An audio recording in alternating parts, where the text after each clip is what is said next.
இலங்கையின் பொது போக்குவரத்து அமைப்பை நவீனமயமாக்கும் ஒரு முக்கிய மைல்கல்லாக புதிதாக இறக்குமதி செய்யப்பட்ட தாழ்த்தள பேருந்துகள் இலங்கைக்கு வந்துள்ளன.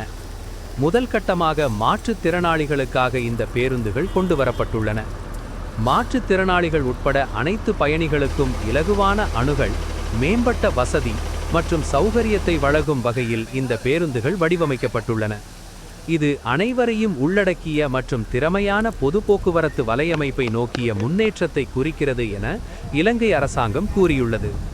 நவீன, நம்பகமான மற்றும் பயணிகளுக்கு ஏற்ற போக்குவரத்து தீர்வுகளை வழங்குவதன் மூலம் நாட்டுக்கு ஆதரவளிக்க எதிர்பார்ப்பதாக இந்த பேருந்துகளை நாட்டுக்கு இறக்குமதி செய்துள்ள இந்திரா டிரேடர்ஸ் கூறியுள்ளது.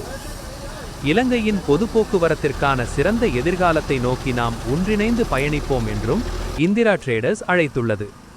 கடந்த ஆண்டு வரவு செலவு திட்டத்தில் புதிய பேருந்துகளை கொள்வனவு செய்வதற்கான அனுமதியை அரசாங்கம் வழங்கியதுடன் மெட்ரோ டிரான்சிட் என்ற தனியார் கம்பெனி ஒன்றின் ஊடாக இந்த பேருந்துகள் இயக்கப்பட உள்ளமை குறிப்பிடத்தக்கது. எதிர்வரும் ஆகஸ்ட் மாதம் அரசாங்கத்தின் சார்பில் 600 பேருந்துகள் நாட்டுக்கு கொண்டு வரப்பட உள்ளன.